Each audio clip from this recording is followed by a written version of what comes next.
J.Lalrosanga Bung som pakwana he video hi lo lut pal ni chuan like hello pe venga edu zong nei phei chuan ilo subscribe ve donia ole ama sign thon thu phua chopani ti min chat sakula fan fiction ani again an ma ni len chat velna karon mangani maya aba khi chu ziak tu suang ton le zel din na ani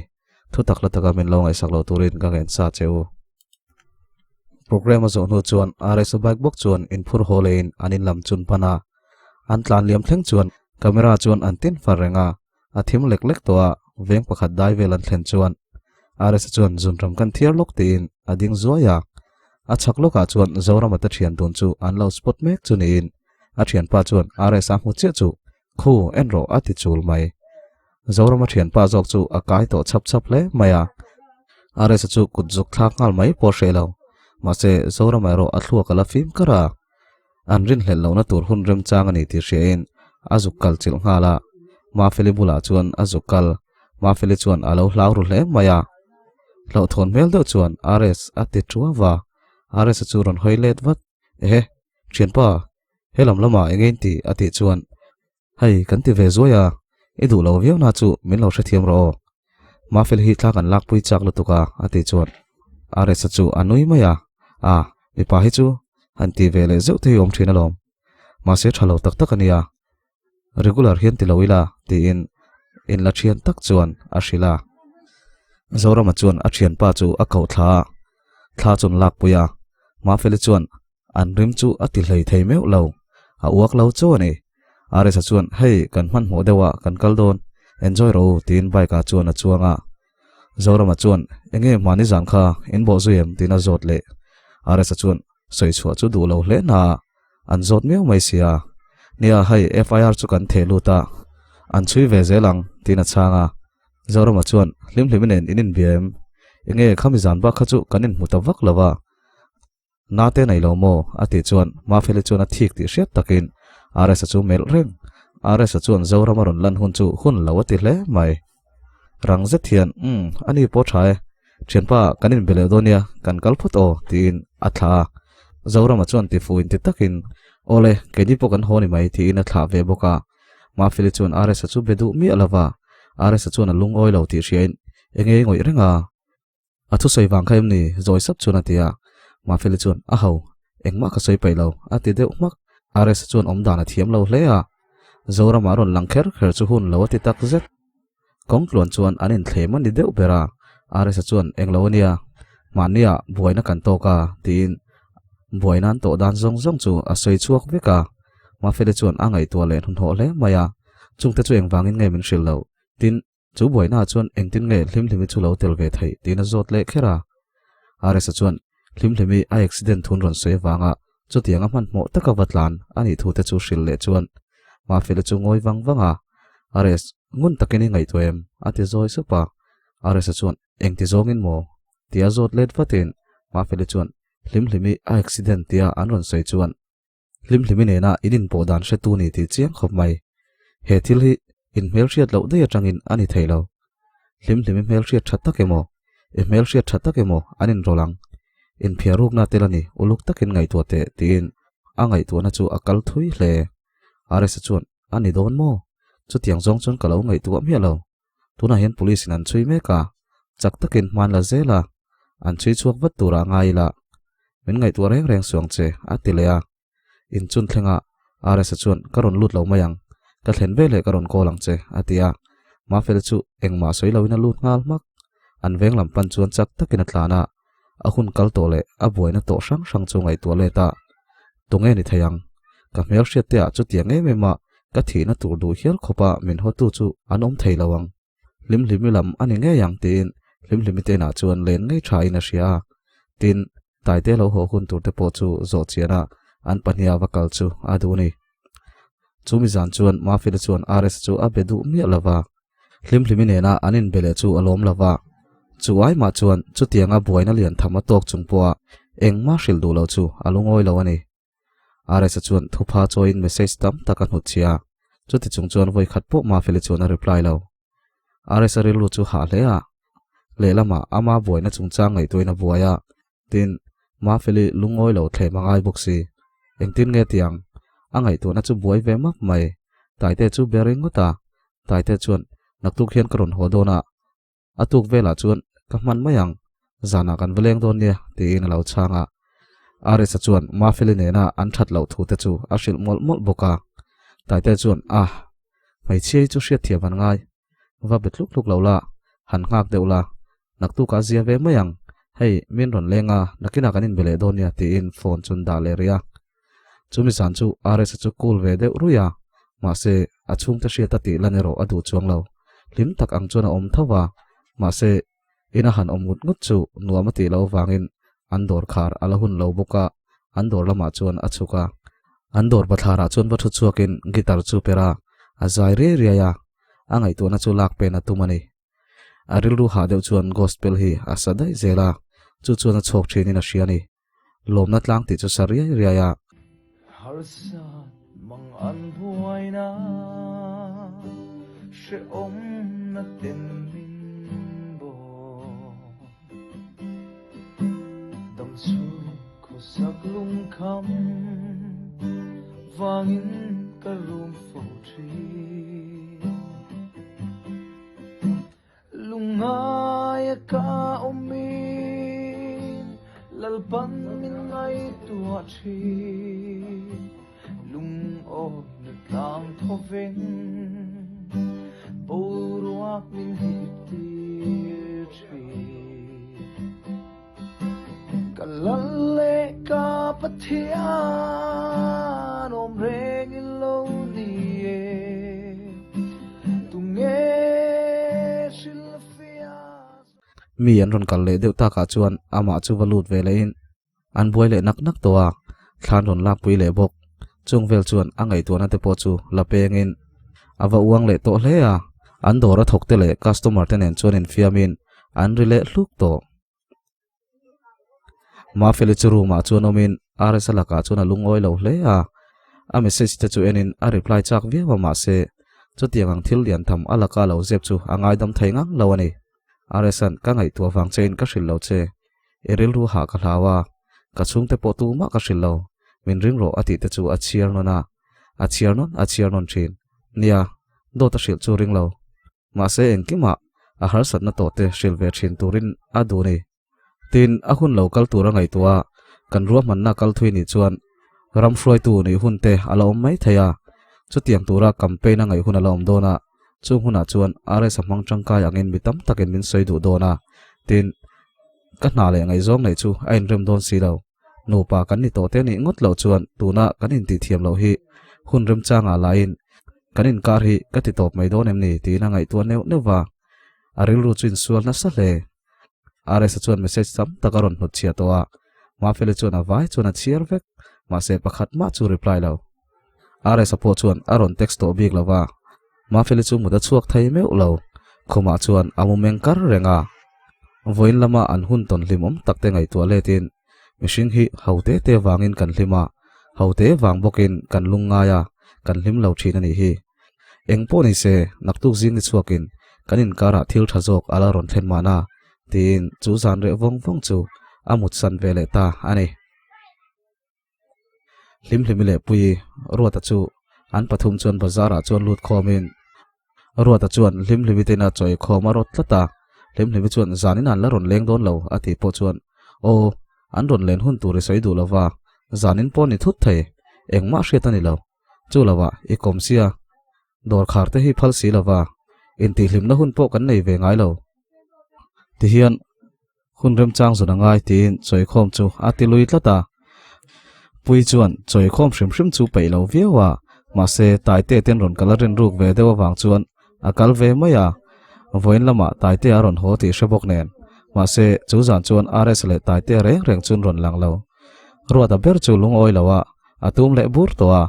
pui le hlim hlimila chuan tunge eina zong zong ka ti fel vekang ti kha ti in engma ti fel dum lo chuan tv chun en tlata ruata chuan tum bur hian thleng chu sil sok soka pui le hlim hlim chu anin ena an nui var zana rei deuh towa ma sen thian ho chun hlim ve hle a hlim hlim chuan ukule le chu perin anin chunga chun an zaya aresale taite chanchin chu soin an zai kar laka an ti reng boka ruata chuan hlim hlim hena chuan hlim ngai zongi nei nga hi kan hrelo reng kanin hriatna a rei to te reng nen nang hi ipatil ru reng ani lo mo ti ina zota hlim hlim chuan iti omang lo thei lutuk nia high school ka kalai mi ba kha ka nei le po ka hre to lo pui chuan khoi mo chu pa chu bileng u alo ti chu la hlim hlim chuan nupui nei dei to hei a chelo ve a ler mang chi khania alak ve reu boxia nupui nei ma pha ta ni kha pui chuan ani nang hi pasal nei tum lo mi tina zot le wat ruata chuan dik chi yeng lo kha mai mom ri le lo zam nuai to nge ati chuan hlim hlim chuan i top lutuk tin an nui khek le war to chutia hlim takanin kom ho lai chuan hlim hlim chuan phone call dongin are san hena tangin ani pui le ruata chun phur hle a hlim hlim line an hriat lo biak tumin kalsana tum thin an ni line an kai bet tlat boxi hlim hlim chuan ininom ti pa chuan phone call chu changa are sa chuan nak tu kan ron len tur thu le ei tur tui tok lo nei tur chuan atia hlim hlim chuan ei tur vel ka siam pailo du le ron keng ro alo ti ve boka ruata chuan keman klau siamang chef ka ni hi alo ti le zot are sa chuan in lengi nei ni mo tina zot ngal wata hlim hlim chuan nia hei mi bol pan hi chon ron aya hona chang la hin shelo tina kap zui khera ruata ngai dan chu ni lo viau te chuan rei fen in biak nu chuan an da a pui le ruata chuan naktuk zan chu kalve nge an tum ru hle hlim hlim chuan thilpoi mo soi tur om inom ve na chini lo ati po chuan kan ron kalve don tho an titlata zana rei tak em awang chuan an hoa atu khwa lo wara ma fele chu dariat vel chuan ron tho chokin nimin lama thil ton te chu ngai tu leta a phone chu hanena jingkara chuan rs message chu aum to mi lo ma fele chu lom lo hle ma se aman khati zat message ron thona a reply do lo khani miawa rs chuan tlo main ti deuh te poni mana ama hi in lapa ve chi ni boknen ma felin a reply ma chu biak atum ri to biak lo te poni mana ma felila chuan rs an aron biak le ma chu biak atum biak to lawa an pathin kar chu a thalo ve tak zet ma fele chu in ngai tu neu neuin in ngai zona hi chuan boina atam ma in thian that nai ro boina om mangai lo chu wang chuan kan panhi chu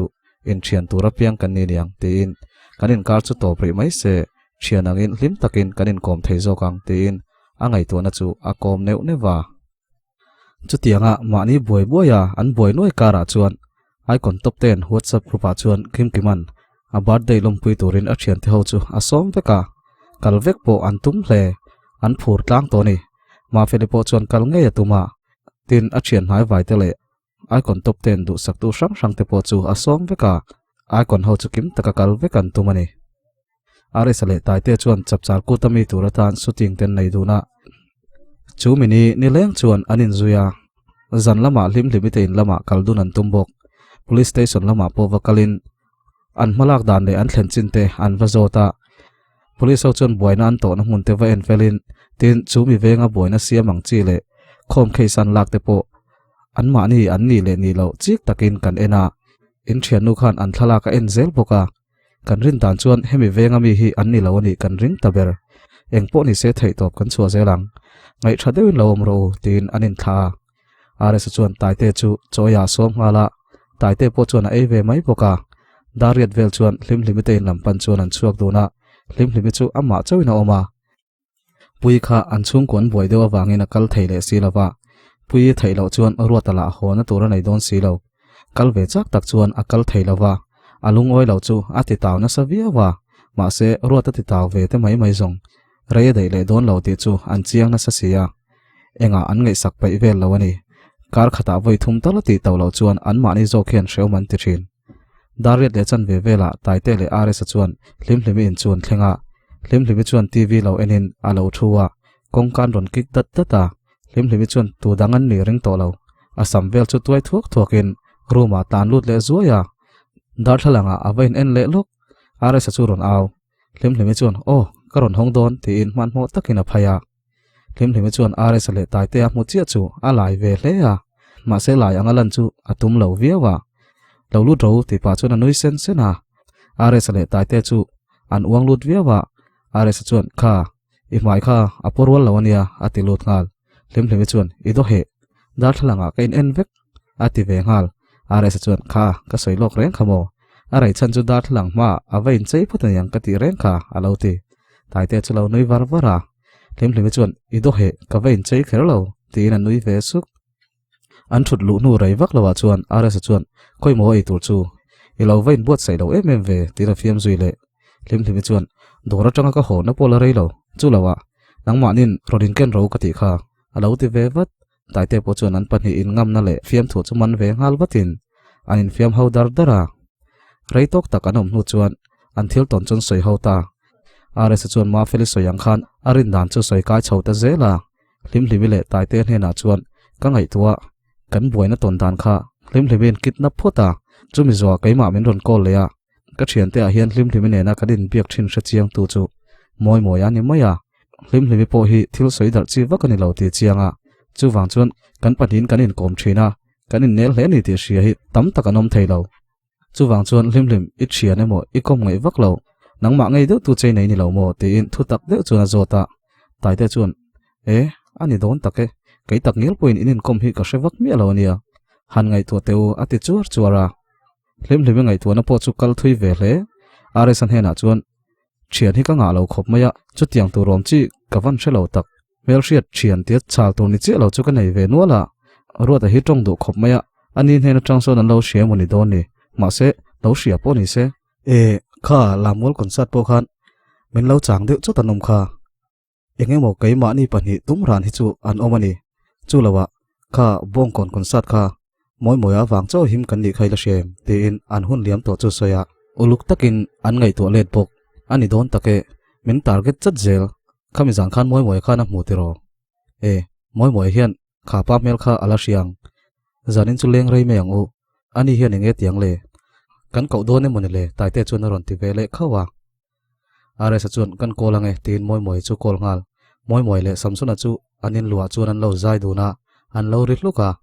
are sa phone call chu dongin moi moi chu na chang bata are sa chun hei engemaw buaina kan naya iron kal manem ti in thasung deuh tak chuna zota moi moi chun hei samsuna hi ma choina om dona alawang ti chuna nuisuk in pani chun ron phei mai ro taite chuna lo ti bata moi moi chun vairam le tran po omelo kan ron kalang taite chun ani chun KFC ron le phei teu alo ti le zat zat moi moi chun poisa kan nei lo nang phai ri tran khani nga zo kang ron ji pe ro ti na nui samsuna chun adik che poisa kan nei lo lutuk voin tlai po cho kan ngai aron ti ve zu zu boka taite chun ani kalo ji pe yang local vat ro ti in anom na mun te chu chiang takin an shila anni po chu in siam halin man mo takin an ron kala hlim hlim chu lom ril ru le arukin pui chu lo shila pui chuan karon leng don chiang lutuk kanu po hian min dang thailo tin message ron thon hlim hlim chuan imolami thil poi mo kan soi don local lawang alo ti hluk pui chuan no karon chuak to tin scooty chula chuaka man mo tak chuan ron kal ve ngala are sale taite chuan anon kal don hemi te pani om dun hi chu an noi ngotang chon ngai fawanga ti chuan are sa chuan aron chun zom ve le ngal mi pom dun chu mo choi lo mai mai hi a ol khop mai tin an lui kar kar ma feri chuan tun thlenga are sa message ala dong lo chu alom lo hle a chu ti rol chuan ama zokin na reply du lo khani sia a thin rim na chan te chu ngai to leta hawa tirul ru viawa ni in ngai zona hi chuan puilin to ti hi om thei tak tak lo haute a hian thik thu hi a che to thina ni ma feli chuan ala buayanga min ron belo mai mai aniang tin a hanin nem chopa message tal thon chu man lo na tur khop em chuan a buaya ring box si lo anin ngai zona bo ruak limom tak chu ti mai hian a top don ani ringin aril ru buai ve hle a chu ti rol chuan nakin zela antana la thazok tur ani ero aring thung an lo in then ta ni point thian thatak anga line endun zele ro chu atuma haulam taka anin karti topero chu atum haulo thung ares anena an thalak dun na te chu enin an video then khat te chu a ena anui sen sena tuna hian ares chu ne nge tiang min ngai tu avengem ti in angai tu na chu kal thui hle moi moi le samsuna chun ron thlenga hlim hlim te in an ron thlen chuan an ron ringal hluka an thian pali om ho chu an beng cheng le to hle an thil sei tum ber po chu an la soi theilo an ril tram thun ron soi lut ngala an nei tur le chun chop ngal kok lain hlim hlim chun siam tira rei tak in kom to ang mai in an ron ngam ngal bor hle a hlim po chuan an thian ho bula om chu nuam ati hle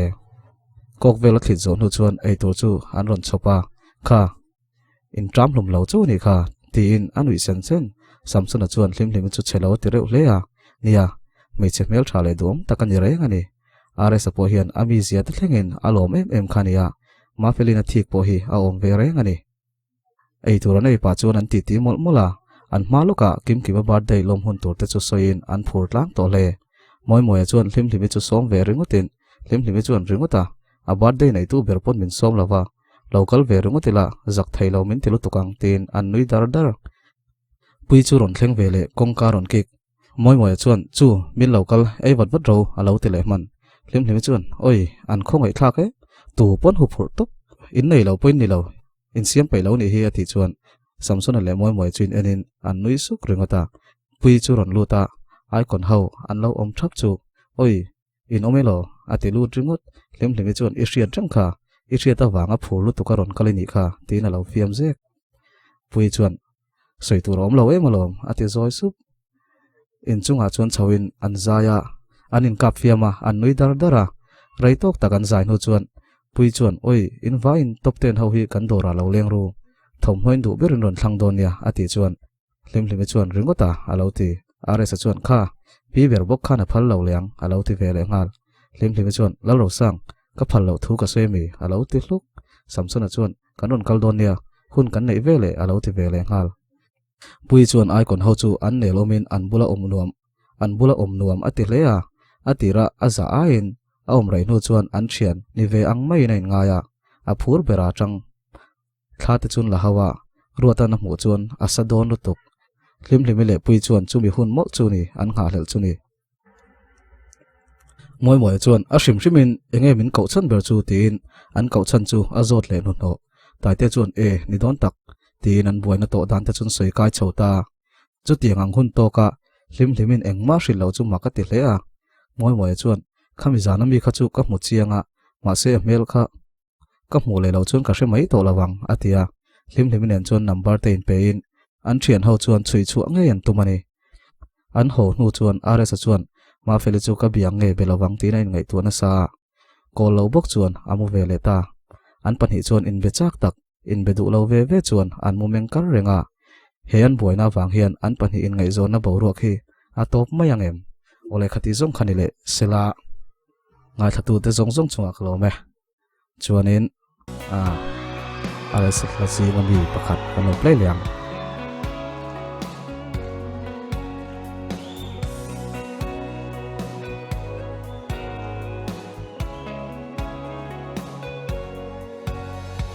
Sol cross party an lo choi chu ka tong ve dai lam thuang thea soi mei hian a hril zo lo amoi na choi lo para yang e sak melin hu lo di chai song a hau mai tum tok di an tong sol ko za va zol lai di a cha mem ni a sak mela har don ngay truy mịt lên môi tôn lên đi re ngọ ôm đón xì lôi đôi môi cho xén xia đi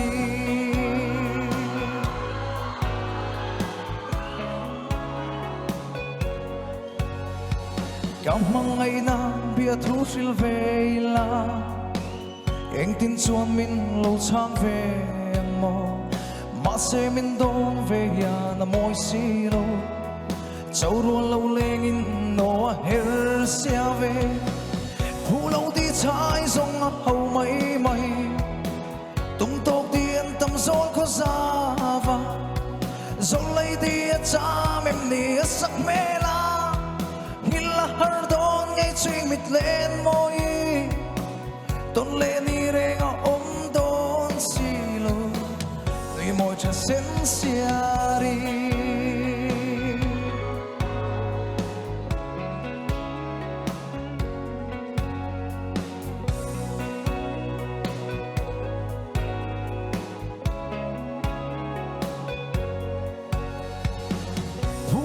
trái sông hầu mây